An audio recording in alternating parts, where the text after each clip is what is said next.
नमस्कार, अब दुनिया की फटाफट बुलेटिन में आप सभी का स्वागत है और नजर डालेंगे आज की खास खबरों पर। अंबेडकर से लेकर संसद परिसर में धक्का मुक्की और राहुल गांधी पर एफआईआर पर हंगामे के बीच संसद के दोनों सदनों की कार्यवाही अनिश्चितकालीन के लिए स्थगित हो गई। दोनों सदनों की 20 बैठकों के बीच एक देश एक चुनाव का बिल लोकसभा में हुआ पेश। विदेश राज्य मंत्री कीर्तिवर्धन सिंह ने बताया, बांग्लादेश में 8 दिसंबर तक हिंदुओं और ईसाइयों पर हुए 2200 हमले, पाकिस्तान में भी हिंदुओं पर हुए 112 हमले।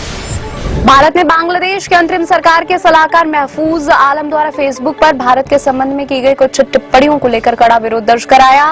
विदेश मंत्रालय ने कहा, सभी संबंधित लोगों को उनकी सार्वजनिक टिप्पणियों को लेकर सतर्क रहने की याद दिलाना चाहेंगे।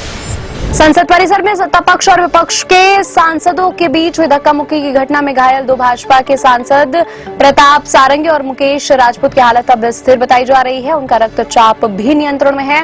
राम मनोहर लोहिया अस्पताल में आईसीयू में हो रहा था इलाज। ओडिशा की भाजपा सांसद अपराजिता सारंगी ने शुक्रवार को संसद परिसर में कांग्रेस महासचिव प्रियंका गांधी को एक बैग गिफ्ट किया। इस पर लिखा हुआ था 1984। प्रियंका गांधी ने यह बैग स्वीकार कर लिया है, लेकिन कुछ कहा नहीं, वह बैग लेकर चली गई। जयपुर के भांकरोटा इलाके में शुक्रवार सुबह एलपीजी टैंकर को एक ट्रक द्वारा टक्कर मारे जाने के बाद आग लगने से करीब 40 वाहनों को अपनी चपेट में ले लिया। इस दुर्घटना में 11 लोग जिंदा जल गए तथा 35 अन्य झुलस गए हैं।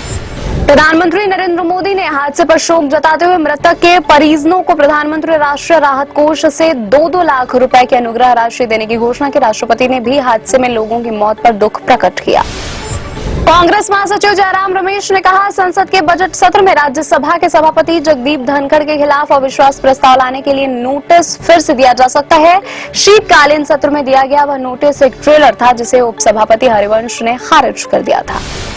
कर्नाटक में भाजपा के विधान पार्षद सीटी रवि पर अपमानजनक शब्द का इस्तेमाल करने का आरोप लगाने वाली मंत्री लक्ष्मी हेब्बालकर ने कहा, वह इस घटना से बेहद सदमे में हैं और दुखी हैं। उत्तर प्रदेश के मेरठ में पंडित प्रदीप मिश्रा की कथा में भगदड़, कई महिलाओं और बुजुर्ग हुए घायल। कथा स्थल पर पहुंचे 1 लाख से अधिक श्रद्धालु, एंट्री गेट पर मची भगदड़। भोपाल में आयकर विभाग का छापामार कार्रवाई के बीच जंगल से लवारिस कार से 52 किलो सोना और 10 करोड़ कैश जब्त किया गया। आधी रात को इनकम टैक्स की कार्रवाई रियल एस्टेट कारोबारियों और आरटीओ के पूर्व कांस्टेबल से खंगाले जा रहे हैं कनेक्शन। हरियाणा के पूर्व मुख्यमंत्री ओम प्रकाश चौटाला का शुक्रवार को गुरुग्राम स्थित उनके घर पर निधन हो गया। उन्होंने 89 वर्ष की उम्र में अंतिम सांस ली। वे भारत के पूर्व उप प्रधानमंत्री देवीलाल के पुत्र थे। विदेश मंत्रालय ने कहा, प्रधानमंत्री नरेंद्र मोदी की कुवैत यात्रा से द्विपक्षीय संबंधों में एक नया अध्याय शुरू होने की उम्मीद। दोनों देशों के संबंधों को और अधिक मजबूती मिलेगी। कश्मीर में अत्यंत कड़ाके की ठंड की अवधि चिल्लई कलां से एक दिन पहले घाटी में तापमान 0 से कई डिग्री नीचे गया। श्रीनगर में इस मौसम की अब तक की सबसे सर्द रात दर्ज की गई। न्यूनतम तापमान 0 से 6.2 डिग्री सेल्सियस नीचे दर्ज किया गया। गुजरात के सूरत में पुलिस ने 2 व्यक्तियों से कथित तौर पर 8.57 करोड़ रुपए मूल्य का 14.7 किलोग्राम सोना जब्त किया। सहायक पुलिस आयुक्त पी.के. पटेल ने बताया, गुप्त सूचना के आधार पर सिमादा नाका जंक्शन पर हिरेन भट्टी और मंजी धमेलिया से यह बरामदगी की गई है। कर्नाटक के भाजपा विधायक सीटी रवि को हाईकोर्ट ने जमानत दी है। कर्नाटक की मंत्री हेब्बालकर ने लगाया था दुर्व्यवहार का आरोप। सीसामऊ विधायक नसीम सोलंकी हाथ जोड़ती रही और मेयर प्रमिला पांडे ने चलवाया बुलडोजर। कहा, 1 सेकंड का वक्त नहीं दे सकती। विधायक मांग रही थी 7 दिन का समय। शेयर बाजार में एक बार फिर बड़ी गिरावट। बीएसई सेंसेक्स 1176 अंक फिसलकर 78,042 अंक पर आया। एनएसई निफ्टी भी 364 अंक गिरकर 23,588 अंक पर हुआ बंद।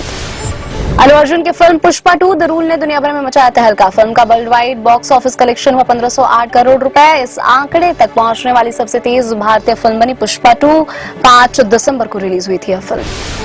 तलाक की खबरों के बीच बेटी आराध्या के स्कूल फंक्शन में साथ पहुंचे ऐश्वर्या और अभिषेक बच्चन। सोशल मीडिया पर वायरल हो रहा है कपल के साथ की तस्वीरें। अमिताभ बच्चन भी बहू ऐश्वर्या के साथ आए नजर। बीते काफी समय से आ रही थी ऐश्वर्या और बच्चन परिवार में अनबन की खबरें। ये थी आज की फटाफट बुलेटिन। ऐसे ही ताजा अपडेट्स के लिए बने रहे हमारे साथ, यानी कि विजिट कर वेब दुनिया पर।